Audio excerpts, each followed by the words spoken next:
This is RTV6 News at 11, working for you. New tonight at 11, a neighborhood that has seen more than its fair share of struggles, violence, and neglect is turning things around itself, and the hard work from the people who live there is getting recognized tonight. Their efforts have pulled a community together. Thanks for joining us tonight. I'm Mark Mullins. And I'm Amanda Starantino. Tonight, the Far East Side Community Council won the Collaborative Spirit Award given out by the Indianapolis Neighborhood Resource Center. But this is more than just symbolic. RTV6's Cameron Riddle shows you how tonight's honor is fueling continued change. Volunteering or running an organization can sometimes feel like a thankless task, but tonight the members of the Far East Side Community Council are feeling energized after the work in their community has not gone unnoticed. The Far East Side said enough is enough, and they were ready to do some great things, and they have, and they will. In an area that often feels overlooked, a grassroots organization is working hard to be the voice of the Far East Side community and make a difference. Without knowing it, you've seen some of the fruits of their labor, like during this past spring when the group hosted an East Side Festival, bringing together 50 organizations to show a different side of what the East Side has to offer. We definitely believe in servant leadership. You know, no one person, we're doing this for the future, for the kids of the Far East Side. We have a lot of rich history and a lot of pride, and it's good to finally have that narrative changing and it's being presented in a positive way. The work being done by the Far East Side Community Council has brought together every thread that makes the East Side one community. Their work stretches from discussing solutions to ending gun violence, to ending food deserts, to hosting back to school and toy drives, to building relationships with city leaders to make sure every voice on the East Side is heard. It's amazing to know that people see the work that you're putting in, but I could speak for myself in saying that it's not really why we do it. A lot of us do this as volunteer work, and we do this within our community because we feel like it's what needs to happen within our community. While tonight is a moment to recognize progress, these community leaders know there is still work to do. Work that the Indianapolis Neighborhood Resource Center says is making a difference. When you think about the Far East Side, a lot of times the area gets painted in a negative way, and this was an opportunity for residents to say, no, we're here, we care, and we've brought together 50 vendors from across the Far East Side and parents and children and groups that really care about the community. Working for you in Indianapolis, Cameron Riddle, RTV6. If you know of a group working to unite your community or neighborhood, we want to hear about it. Get in touch with us at workingforyou@rtv6.com. I've yet to hear anybody step up and say that this is unacceptable in Indianapolis. The president of the Central Indiana Fraternal Order of Police wants to know, where's the outrage? After another violent weekend in Indianapolis, Rick Snyder with FOP Lodge 86 is calling out community leaders and politicians after the downtown shooting that injured 6 people. Tonight, police are still looking for the person of interest in that shooting. Snyder is concerned people are growing numb to acts of violence, no matter what kind of weapon is used. We had a total of 10 people shot in Indianapolis over the weekend, just over the weekend alone. And it's not just shootings, it's stabbings, it's violence. You know, people talk about we have a gun violence problem. We keep saying it's not a gun violence problem, it's a people violence problem. IMPD's downtown district captain says they are going to revisit the distribution of their patrols and other resources like mobile cameras. Investigators believe the downtown shooting began with a disturbance between 2 groups of young people near the Circle Center Mall. Giving you a live look outside downtown Indy, looking to the west tonight. A beautiful evening there, although things are much cooler tonight. Chief Meteorologist Kevin Gregory is monitoring what the morning will look like. Hey, Kevin. And how about that timing, Mark? 2 straight weeks. Temperatures have reached 80 or above until today. Fall arrives and cooler temperatures do as well. 78 was the magic number this afternoon in Indianapolis, and temperature right now in Indy is 62. But look around, temperatures much cooler in Muncie. 56 in Lafayette, 55 in Bloomington. The wind is calm, except for Indianapolis, a light northwest wind. I do think that means we'll have some patchy light fog first thing in the morning. Very comfortable temperatures, maybe even on the cool side. Temperatures lower 50s in most locations. That's the way we'll start our Tuesday. Lots of sunshine around, low humidity. Should be the best day of the week. 78 for the high. We'll talk about changes for later in the week coming up. RTV6 is following breaking news on the Near East Side. A woman is dead after getting hit by a vehicle. It happened around 9 o'clock in the 1100 block of North Rural Street. The driver of the vehicle stayed on the scene as police continue to investigate. A new set of recruits is ready to respond to emergencies across Indianapolis. The Indianapolis Fire Department's 85th recruit class graduated and earned their badges tonight.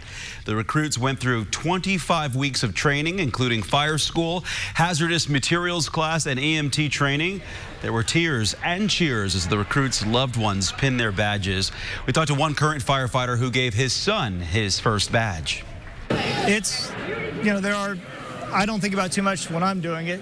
With him doing it, there's a little more nerves there, probably. I've wanted to be one since I was probably 12, 13 years old. It's just been a lifelong dream to be a part of the Indianapolis Fire Department, and it's finally realized today, and I'm just ready to get to work. The graduates are now probationary firefighters assigned to shifts across the city. We are waiting to learn who will take over for Marion County Prosecutor Terry Curry after his surprising decision to step down and focus on his health. Curry announced today he is battling advanced prostate cancer.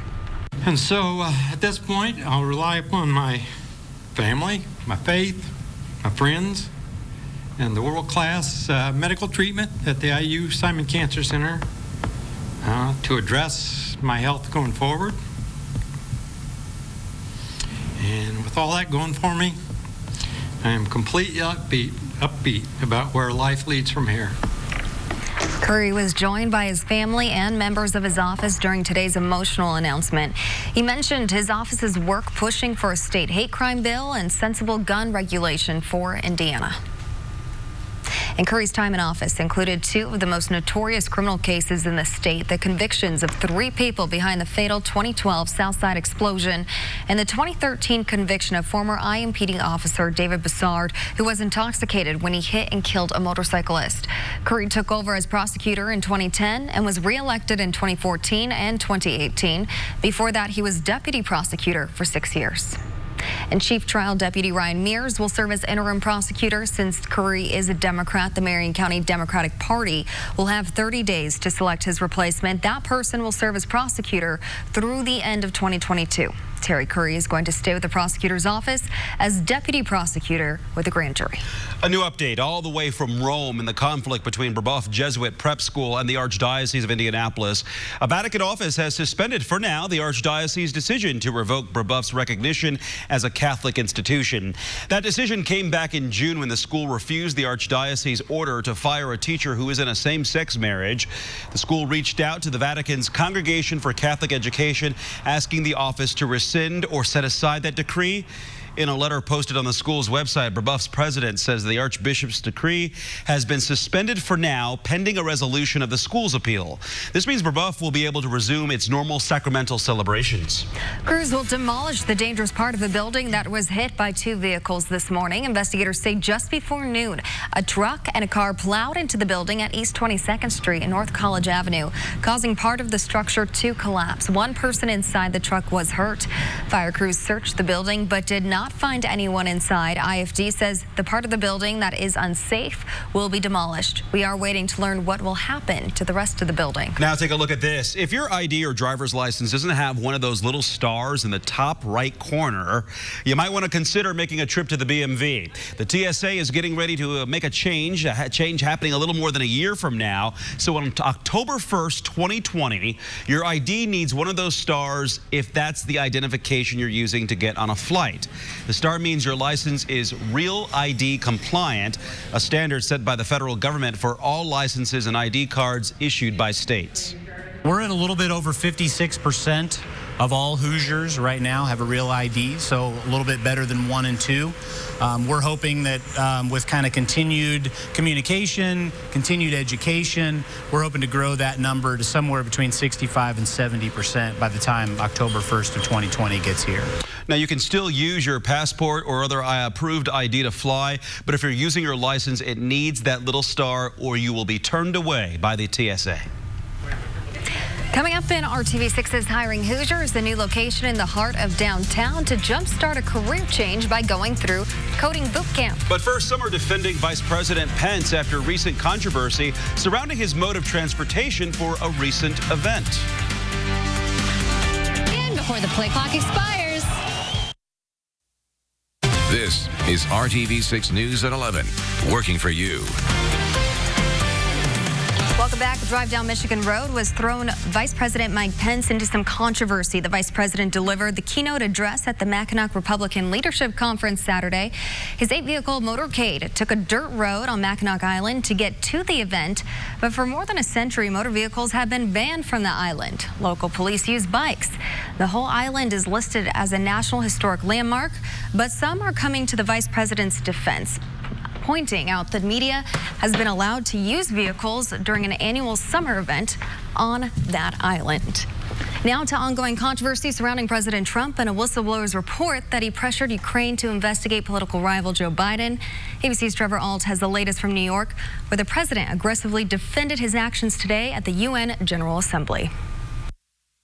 Today, a defiant President Trump insisting he did nothing wrong by asking the president of Ukraine to investigate his campaign rival, Joe Biden. It's just a Democrat witch hunt. Here we go again. The president says his phone call with the Ukrainian leader was largely congratulatory, but admitted over the weekend he did talk about the business deals of Biden's son Hunter, which he believes were corrupt. Hunter Biden did make tens of thousands of dollars a month serving on the board of directors of a Ukrainian company while his father was vice president. But there's been no evidence of any wrongdoing. The Wall Street Journal reporting the president pushed 8 times for an investigation into Biden and his son, suggesting the Ukrainian president work with his personal lawyer, Rudy Giuliani. At the time of the call, the Trump administration was withholding $250 million in aid to Ukraine that Congress had already authorized. I did not make a statement that you have to do this or I'm not going to give you aid. I wouldn't do that. I wouldn't do that. The Inspector General has determined the whistleblower complaint about the call was credible and of urgent concern, but the president still fighting back, questioning the whistleblower's patriotism on Twitter, asking, is he on our country's side? Where does he come from? Now congressional Democrats find themselves once again grappling with a push to consider impeachment. House Speaker Nancy Pelosi demanding the White House hand over the whistleblower complaint about the phone call by Thursday. Most Republicans who have addressed the controversy are downplaying the president's actions. We don't know enough about it. Sources in the Trump administration tell ABC News some of his top advisors are considering releasing the transcript from the call. President Trump said Monday he hopes people get to see the transcript, then later clarified he never said he wanted the transcript of the call to be released. Trevor Ault, ABC News, New York. A nonprofit academy that teaches Hoosiers how to code has been growing since we first told you about it last year. The original 1150 Academy is located on Visionary Way in Fishers. 1150 puts people who are looking for a career change through coding boot camps and workshops. They cover all skill levels to help Hoosiers prepare for jobs in the growing tech industry.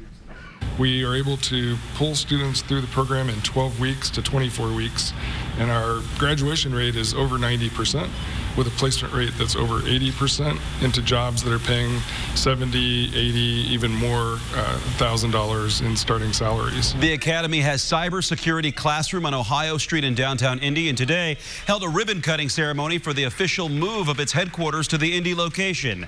The idea is to be in a central area so more Hoosiers can take advantage of the program.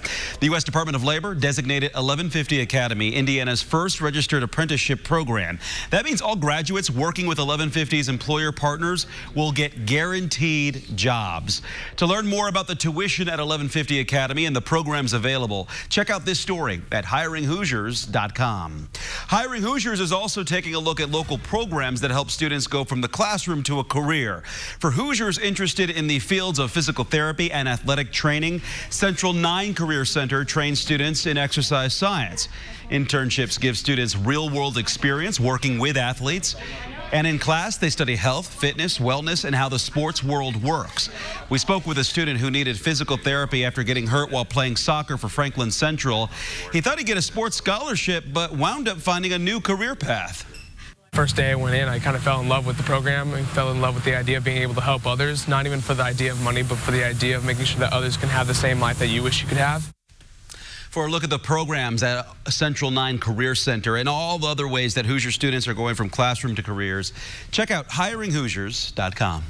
Okay, Kevin, if fall was like today, I'm okay with it. The rest of the time? It was very nice. How about if winter was like today? On board with that. Just roll right through spring. Okay, well, we're starting to see a little bit of color out there, but we have to be patient for that. But at least we had the cooler temperatures roll in. Summer officially over as fall arrived this morning, 3:50 a.m. Tomorrow, the first full day of fall. Comfortable temperatures with very low humidity the next couple of days, but notice summer warmth returns as we get to the weekend and early next week. Temperatures back into the middle to upper 80s in some cases. That will come with some low chances for rain. We had our first rain. Well, it's only the second time this month that we've had measurable rain, but we had our first more widespread rain last night and this morning. Most of it not too heavy, half an inch or less. Wednesday, chance for showers, some thunderstorms, just a 30% chance. The chance is lower than that for the rest of the work week. Temperatures falling off nicely, 52 in Crawfordsville. The wind is light, the humidity is low, and with clear skies, I think we'll see at least some patchy fog if you had rain this morning. Temperature in Indy is the warmest, and surrounding areas about 4 or 5 degrees cooler. Notice these overnight lows, they'll warm up a little bit, but stay comfortable as we get through the end of the work week, generally around the 60-degree mark. During the day tomorrow, humidity will be at the low end of the scale. We spent much of the summer with the very muggy conditions, almost an instant sweat when you get outside. Tomorrow, sunshine will lead the recovery from the mid-50s into the low to mid-70s by 1 o'clock. Afternoon high temperatures, upper 70s with nothing more than some fair weather clouds around. And I think the same thing happens tomorrow night. The clouds that we generate in the afternoon fade away tomorrow night. As you look at these temperatures, 74 is your average high. The wind will be out of the southwest, generally 10 miles per hour. 78, the high temperature for Indy. Wednesday, the overall wind strength will be up a bit, gusting to 25 miles per hour through the day. Temperature jumps to 80. The chance for showers and thunderstorms will be there in the afternoon hours. In the morning, just a few clouds around. Here's a broken line potentially of some showers and thunderstorms as we get to the afternoon and evening hours. Shouldn't be widespread or too heavy. Wednesday, high temperatures, upper 70s to around 80. As we look toward the weekend, temperatures are back into the low to mid 80s. Warmest temperatures come early next week. Temperature as we get to Monday, back to 87 degrees once again. Okay, thank you, Kevin. The Colts had a day off today after stepping off the field of their home opener with a W. Some Colts players spent their day off, though, back on their practice field with some little future athletes. The Colts hosted their free youth football camp and parents clinic with a twist in honor of Hispanic Heritage Month. Families could take part in a clinic led by a bilingual USA football master trainer. One player made a special appearance speaking to the kids and their families on a more personal note. I'm from a Hispanic background. Both my parents are from Mexico, so it's really, really cool. It's very honoring. A lot of them knew my name, and it's pretty cool, you know. It could be them one day, so that's what it's about. I've always been about the kids and their future, so honestly, I'm really happy to be here. As Colts punter Rigoberto Sanchez spoke to the families in Spanish at today's Colts Kids Camp.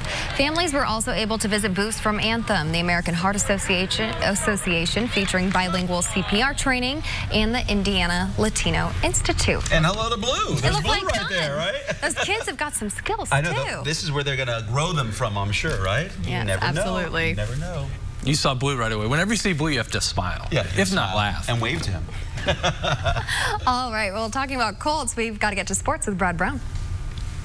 Thanks, team. Here's something to consider. It had been 6 years, 2013, since the Colts last won their home opener. The fact is, some of the guys on this roster were still in high school then. But now they're here making plays for the Horseshoes. We'll have a recap of that big Week 3 win coming up next in sports.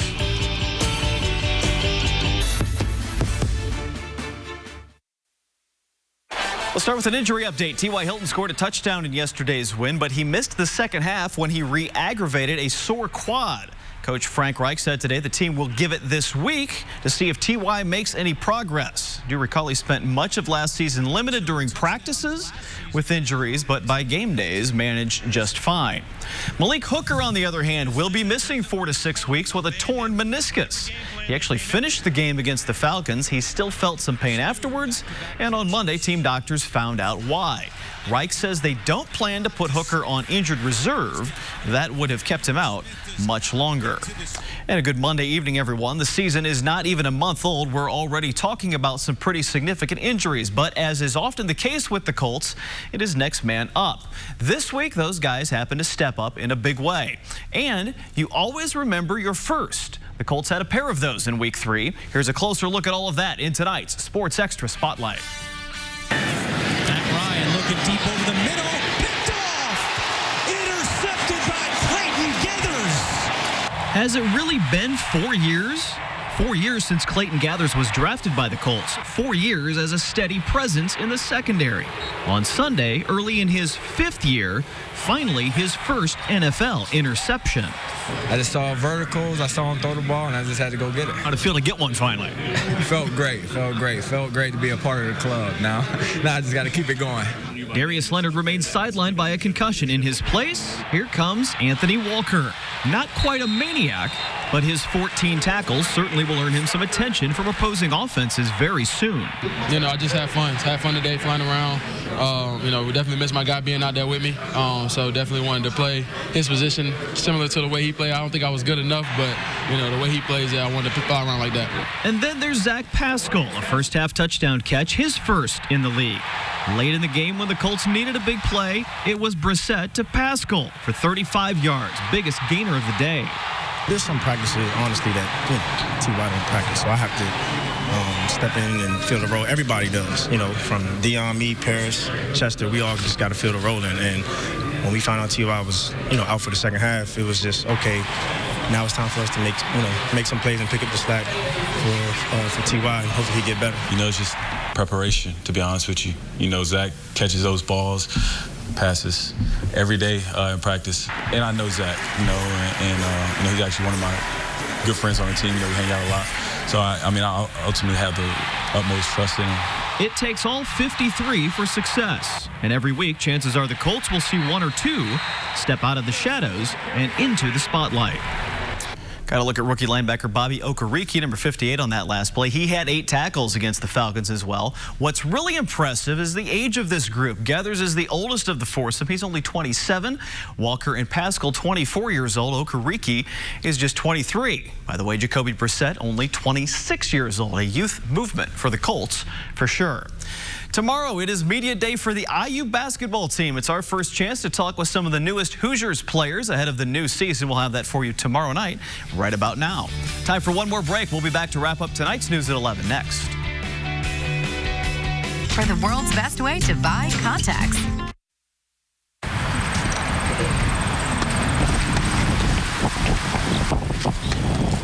At the Children's Museum of Indianapolis, young golfers are getting tips from some of the best in the sport in women's professional golf.